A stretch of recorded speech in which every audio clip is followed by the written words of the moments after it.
there was an injury and I did go to the doctor. Happened to be my brother-in-law, so it was easier. But I studied in DPS Arkepuram, yahi pass. So I had a habit of missing my bus towards the later years of my school. I think somewhere in my subconscious, when I decided that when I realized I have to reach Arkepuram this morning, if you called me to Lodi Colony, I would have been on time. But because it was Arkepuram, I think somewhere in my subconscious it decided that I should go late. So I'm extremely sorry. Very unfair to keep anybody waiting, especially teachers. My apologies to you. Let me begin by telling you that I'm the son of a teacher. My mother was a teacher. She taught at St. Mary's School. Before she took premature retirement, she used to teach in Lady Irwin College, not Lady Irwin School. And therefore, I have some understanding what it means to belong to a family of teachers. In my life, I wanted to be a teacher. I wanted to be an academic. I went to do my master's in criminology because I wanted to be an academic. But life had circumstances in life pushed me into practicing law. I wish I had been an academic. जो जिंदगी में लिखा होता है वो होता है. Though teaching has been my passion, I tried to teach as I was introduced. I taught at the Delhi University, 1997. I taught 2 seminar courses each in Jindal Global Law School. In the COVID times is also in the National Law University, Delhi, baki thoda bahut. And then sometimes people think that this PhD, which is an honorary PhD, and I don't deserve to be called a doctor like some of you, entitles me to come and speak to gatherings like this. So therefore, I must clarify, it's an honorary PhD, I did not earn it. But as I said, the one thing that has been my passion, and I try and teach as often as possible, sometimes at minimum at least 2-3 times a month, sometimes more. And when I teach a seminar course, that means every Saturday 3 hours for 6 months. So about 14 lectures it comes out to, give or take. One thing I have learned as a teacher, or in my attempt to be a teacher or an academic, is it's a two-way process. You learn a lot more, at least speaking for myself, मैं तो अनाड़ी हूँ तो मैं कह सकता हूँ, you learn a lot more, then you can teach at times, and innocent questions, probing questions, often are a lot more deeper than one can assume on the surface. So therefore, I will only say this to you. As teachers, we as your students may ask frivolous questions. Sometimes we do it to trouble you, very honestly. But sometimes our question may be the desire of a soul of an individual to learn more. Please encourage that. In developed countries, we are also told we are a developed country. I think we are still developing. The focus on education, the respect for teachers is great. They are paid decently well. The social status is very high. We have not achieved that in India right now. And therefore, the first thing that is important is, and I'm very happy to hear when the Honorable Principal told me that, Ma'am told me, Chitra Ma'am told me that you are getting wages and benefits on time. It is very important for any society to succeed to respect its teachers. Old saying, the teacher is like a potter. A teacher molds the child. Like a potter molds his pot, the teacher will mold the child. And in India, we have in some of our epics talked about the Guru Shishya Parampara, which is referred to in our ancient epics. But then, on the other hand, people will tell you, we're in 21st century India, things have changed. When I go to, I've gone to my old school, I've gone to BPS Mathura Road, where my former principal, Mr. Hussain, was there, former teacher, Mr. Hussain, was there. And one of the things when I speak to parents of children, it troubles me, and I therefore say this is, teaching is not a service, education is not a service you're paying for. In a world of consumerism, the parent believes, paisa diya, service li. And you know why that is? Because parents today, unfortunately, don't always are not always willing to make the time, and therefore the responsibility becomes that much greater on you as teachers to bring up those children. I must share with you, I have had the privilege of being in touch with my school teachers till date, and one of my school teachers, who was a single person, Dr. Gita Sani, for some reason saw some spark in me and a few years ago, and she was like a mother to me. She groomed me, my mother was unwell in school, and I still remember that one day I broke down in school. She asked me something and I broke it. She said, what's happened? I said, my mother is, 1978, my mother is critically ill.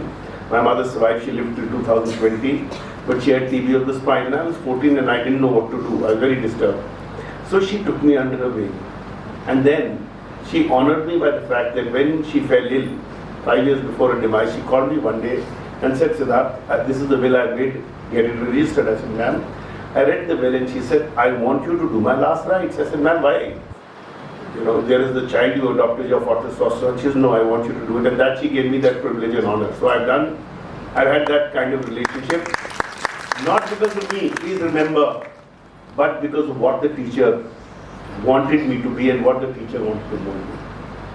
So therefore for me, and I must say this for all of us, we need teachers which we can emulate and remember.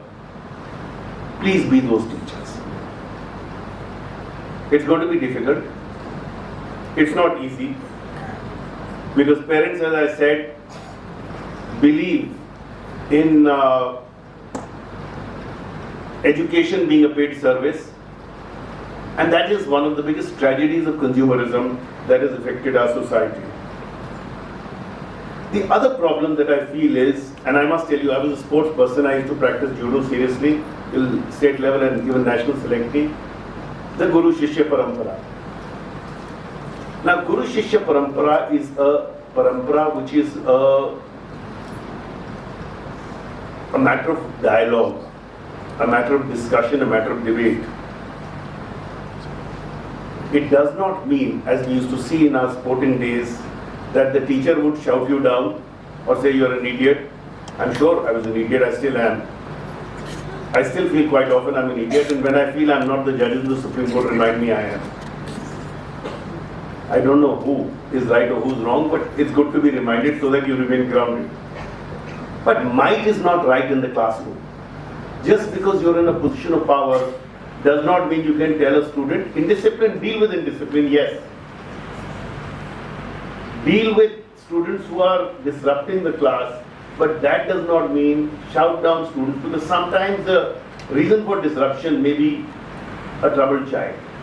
Not always, but sometimes it is. Some children are going to be troubling, but some are troubled children, and I think it's important for all teachers to look out for those troubled children.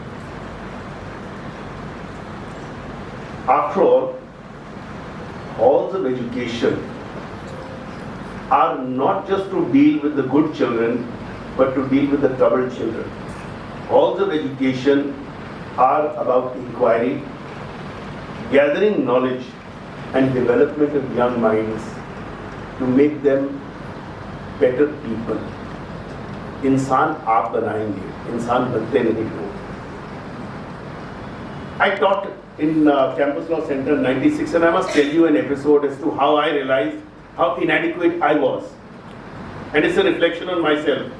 I had by that time done a master's in Cambridge, I was practicing law, so I thought, अब तो मैं वकील बन गया, I'm a little intelligent, and I can deal with matters. And by this time, some of the judges used to, at least in the trial court, used to listen to me, and I had some recognition. So I was, to put it simply, I must have been very arrogant.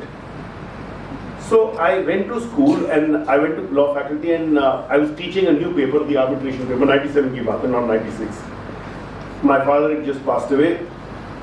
So I was a little humbled by that, but I was still, when you're amongst young students, you say I'm 6 years senior to them, so I have done a master's, so I must have been born with some intelligence that I can teach them, and they are my students. So they asked me a question.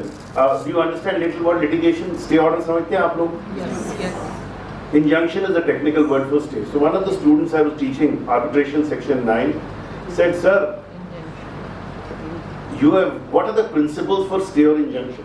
So I rattled off the 3 principles: prima facie case, balance of convenience, irreparable loss. Says, yes, sir. Next question. Sir, why these three principles? This time I said, look, why these three principles? I'm the teacher, I've told you, there are three principles. Kuch seekho to say. Again, but I said I must try and answer it, so I said now I'll deal with it simply. So my answer was, they've come from English law. Where in English law? I happen to remember the judgment at that time, of Buddha ho gaya, yaad nahi. So I gave them the judgment. Why these three principles? I said, boss, ab to phas gaye. I had two options. I could tell the student, that is how it was settled, and I think you need to see the judgment, and we did with that. But then I remembered what my teachers used to do. I had one professor, I had many professors, but one of my professors, Professor Pandey, who as a young student, I remember there was an incident of rape in Campus Law Center of a student of ours, and I think I must have said something silly. I used to say a lot of silly things, I still do. And he very calmly dealt with me and explained to me. So I asked my father, I said, "Arey, my professor, these professors are academics, they don't listen."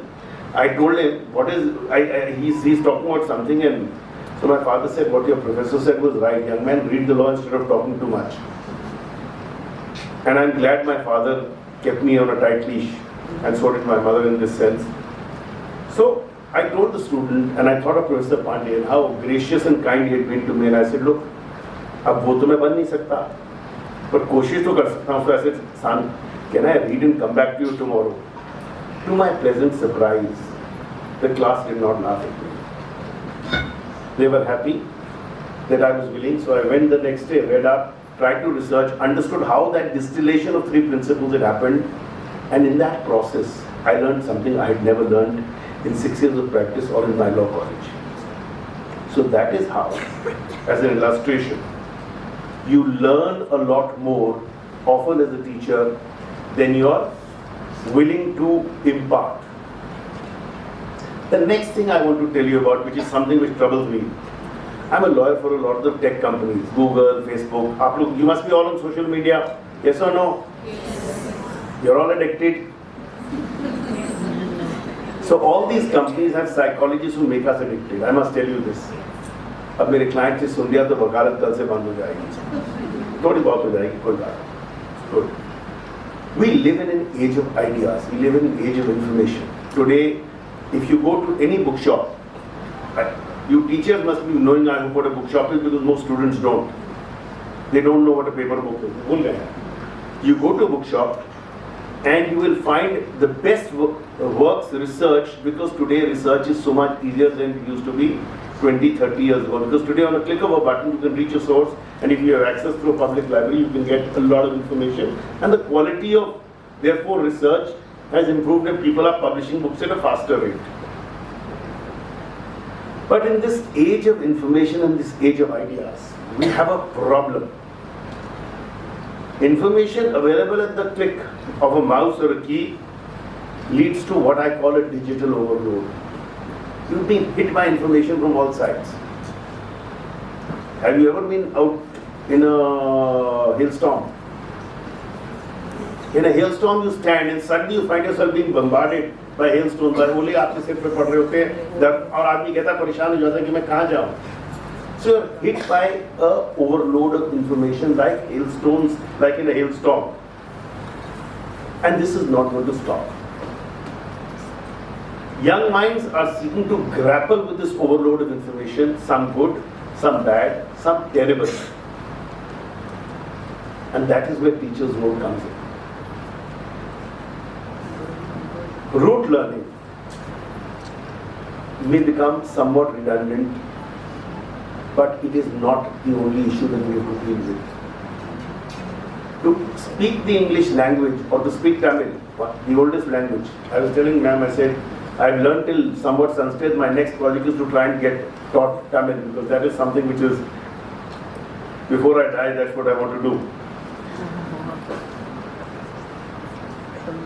Rote learning के लिए, for learning any language, you will need to learn the alphabet. If you don't learn the alphabet, how do you learn the language? So who will teach the alphabet?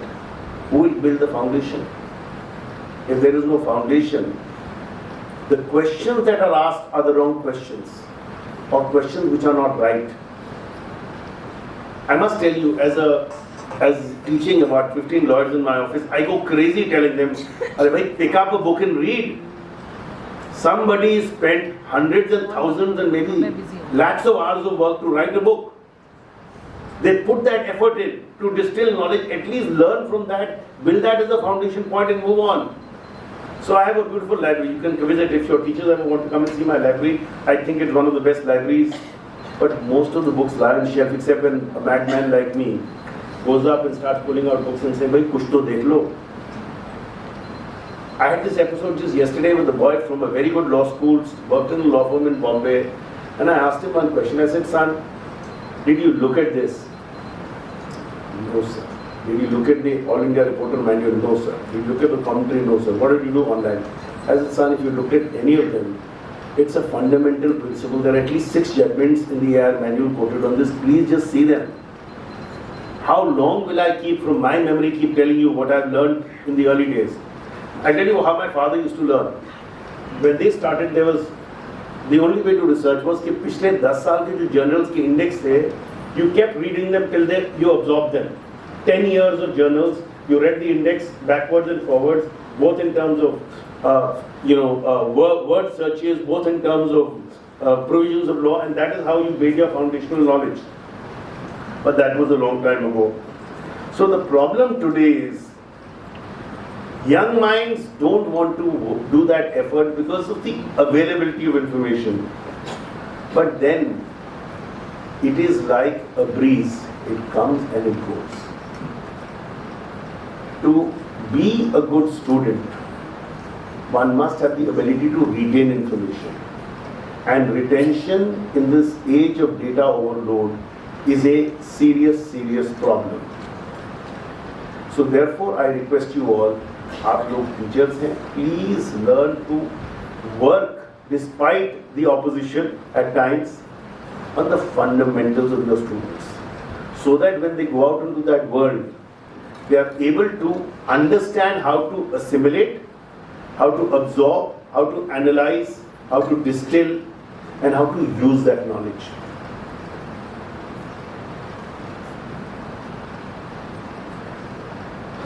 The next thing I want to tell you is, teach them contemplation. When we were children, Sham ko, mother would say, "What are you doing at home? Jao, khelo. Do something useful with your time." There were public parks. I don't know आप लोग कहाँ रहते हैं, but in Defence Colony where I live, I've lived now for 55 of my 57 years. The public parks are beautified. Very nice for older people to walk, older people like me. But where will the child play? If a parent can't afford it, the child doesn't have access to take transport to go to a, let's say, a national stadium or a Nehru stadium or somewhere, and to take a membership and do sports. So there is no time spent when you're out in the open, when you're absorbing. Delhi's air is not very fresh, that's a separate issue. Absorbing what we call air in Delhi. So how do you get time away from the overload of information or book knowledge? Because you need time for contemplation. Assembly used to be part of our thing. The time was spent in prayer and other things, and the idea was to also have some kind of discipline. But the point is, as I said, if we do not have contemplation, if we do not have the ability to spend time in silence, if we don't have the ability to spend time perhaps just listening to some music, or in prayer, or in peace, till we don't have the ability to spend time with ourselves, we will not learn about ourselves. And if we can't learn about ourselves, then we are not going to be able to learn about the world or to retain knowledge. And that is where I believe that the role of teachers has come in. As I started by saying, parents have busy schedules. If they don't have work to do, they have TV serials to watch. I often see people, and this is something which troubles me, कि भाई 4 लोग table पे बैठे हैं in a restaurant or otherwise. When we were children, or adults, we would be sitting on the dining table and talking. हमारे घर में we have a rule, no phones on the dining table. बैठो, बात करो, communicate. People tell me these days, it is so much easier to message. I prefer messaging, and I say, if God had made us to message, assume there is a God. Some people don't believe in God, so I'm making that assumption for those. If we were created to do messaging, then why did we have a mouth and ears? If we only had to do messaging, well, we could have sent the signals from our brain. आँखों की क्या जरूरत थी? Eyes to absorb, ears to hear, voice to speak. These are the three crucial things that we have as human beings. Should we put them to use? Or is Google Bhagwan the only answer? So I would say this. When parents tell the teacher, "Arey bhai, I find this often, airport pe aap dekhiye ya railway station pe dekhiye, a parent will say, you know, my child is playing with a mobile phone. Why? Because it keeps him happy and quiet." That's logical. But that's the easy way out.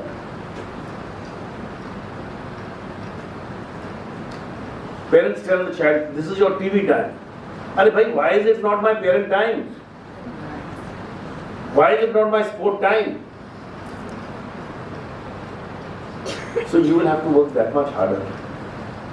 माँ बाप पे ज़्यादा मत rely करें. आप a lot, you are parents also, but I'm warning you about this. And this is my personal experience, my understanding of what I've seen in life. Parents ने तो पैसे दिए, आपको delegate कर दिया education. Now we don't care. We paid money. We paid the institution. We paid DTEA. We've sent the child, teach him values, teach him things. And I tell you this. Let me tell you my own experience. I learned this lesson a long time ago. And we found that our son, our younger son, is a very talented sports person. दोनों बच्चे अच्छे हैं. The younger one, very talented sports person, was having issues with his marks. Diary गुम गई, ये गुम गया, वो गुम गया. So my wife, we are both lawyers, she got after me, said, "यार तू चिट्ठी लिख प्रिंसिपल को, why is this boy's diary getting misplaced every time for his book?" तो मैंने कहा क्या कहती मिल लेते नहीं चिट्ठी लिखते. चिट्ठी लिखी, मैं कहा ma'am this is happening, please look into it. He said, "Mr. Luthra, you and your wife need to come and see." कौन गए? कहते हैं very bright boy, but why does he keep looking out of the window these days of the sports field? अभी अब you understand कि उसके साथ हम बैठे. So she told us, I said, okay. I said, can you tell us which teacher has a complaint? Shikha. So she told us the teacher who had a complaint. So हमने teacher से time दिया, we went and met her, and then we said, "Ma'am, this is your child. If he goes out of line, next time your class is not focusing, this is our mobile number, tell us, we'll come straight to school and deal with it." इसको हम घर तो जाके समझाएंगे, but we give you complete, please take it that you have complete authority from our side. Similarly. Oh ma'am, 2 minutes. Oh, 2 minutes. क्या 11 बज गए? 10:15 है. 2 minute, 2 minute. 2 minute. I'll just finish in 2 minutes. Similarly, we had a similar episode where I went back with my elder son to Professor Sharia Khan and said, "Listen, boys out of order, sort him out." The point is, I did this because my mother was a teacher. But you will have to create that respect. And therefore, the last thing I say to you before I culminate in what I have to say, you will have to communicate both with the teachers and parents, because more than the children, the parents need education. उनको भी समझाना पड़ता है, उनको भी पढ़ाना पड़ता है, वो भी जिद्दी हैं. You have to work with them. Now, 2 things. As I said, encourage your students. Health is important. Encourage your students to eat well, live well, study well, because all 3 go together. But to end, I want to just tell you 2 things, 2 quotes, and I will leave it with that. In our family, my great-grandmother passed down a saying about children and how you should deal with them. She was talking about how children have to be groomed, and the quote is this: "है ये गुंबद की आवाज, जैसी कहो वैसी सुनो." You understand what that means? In the gumbad, the voice echoes back. So what you give them they will reproduce. And the last thing I will say to you is on value system. We use a word which is sanskar. Sanskar, and this is something which comes from my heart. And this is important because parents are not necessarily being able to do this. Sanskar diye nahi jate. You do not hand down sanskars. Sanskar jiye jate. You live a value system. So I would request you all, consider what I have said. I have tried. I'm a failed academic, but I have tried.